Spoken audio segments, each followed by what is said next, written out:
तेलंगाना के संगारेड्डी जिले की एक केमिकल फैक्ट्री में भीषण विस्फोट हो गया, जिसमें कम से कम 10 लोगों की मौत हो गई, जबकि 20 से ज्यादा लोग घायल हैं। घटनास्थल पर राहत और बचाव कार्य जारी है। जानकारी के मुताबिक पाटन चेरू मंडल के सिगाची केमिकल्स इंडस्ट्री में ये धमाका हुआ है। रिएक्टर में विस्फोट की वजह से धमाका हुआ, जिसके बाद आग ने भीषण रूप ले लिया। पूरे उद्योग में आग भड़क उठी।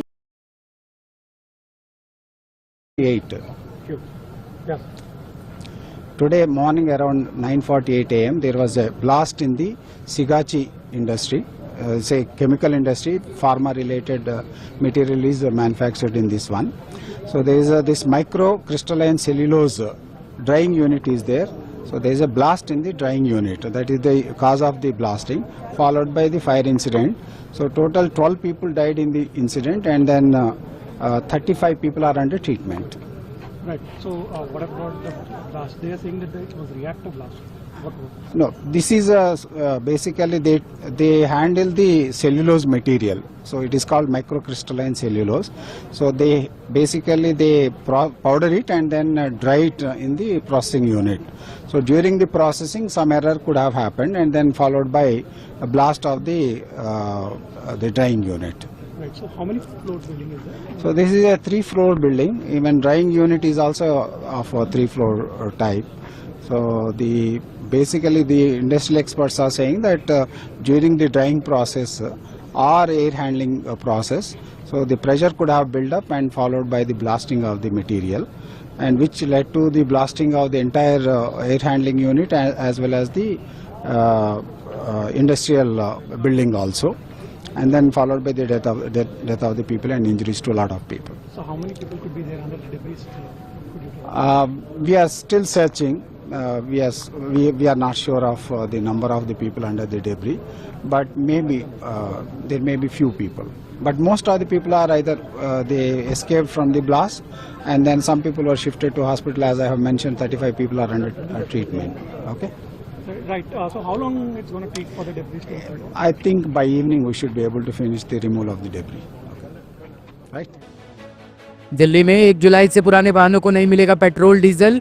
एआई कैमरे करेंगे निगरानी। प्रदूषण से जूझ रही देश की राजधानी दिल्ली में सरकार ने एक बड़ा और ऐतिहासिक कदम उठाने का फैसला लिया है। 1 जुलाई 2025 से दिल्ली के सभी पेट्रोल और डीजल पंपों पर 15 साल से अधिक पुराने पेट्रोल और 10 साल से अधिक पुराने डीजल वाहनों को ईंधन नहीं दिया जाएगा। यह निर्णय प्रदूषण नियंत्रण की दिशा में दिल्ली सरकार की बड़ी पहल के रूप में देखा जा रहा है।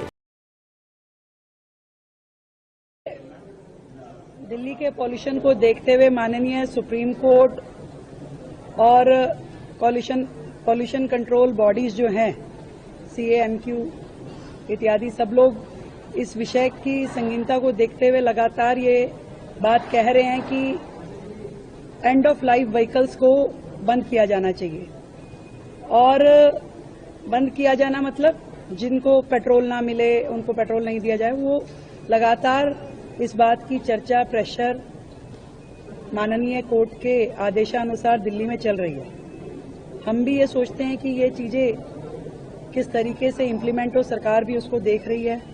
कैमरों के ऊपर बहुत बड़ी इसमें डिपेंडेंसी है कि पेट्रोल पंप पे जो कैमरों की बात माननीय कोर्ट द्वारा की गई, हम भी उसकी वायबिलिटी देख रहे हैं कि दिल्ली में यदि कार्रवाई ये शुरू होती है तो उसका इम्प्लीमेंटेशन ठीक से हो, लोगों को दिक्कतें ना आए, लोगों के संज्ञान में भी चीज़ें रहे।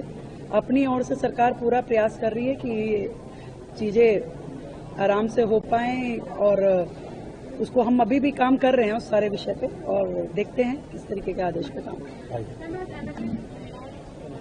MLA लॉन्च जो है, ये मैं आज स्वागत करती हूँ सभी MLAs का, और ये एक ऐसी सुविधा है जो सभी MLAs को मिलनी चाहिए थी। इससे पहले की जो सरकारें थी, हम सब ने देखा कि किस तरीके से इस प्रेमिसेस में, जिसे सचिवालय कहा जाता है, जहाँ पे जनता के लिए एक द्वार खुले होने चाहिए थे, वहाँ पे पिछली सरकारों के राज में ना तो MLA अंदर आ पाए, ना पत्रकार अंदर आ पाए, ना कोई डेलीगेशन आ पाता था, कोई भी किसी के लिए अवेलेबिलिटी, एक्सेसिबिलिटी थी ही नहीं।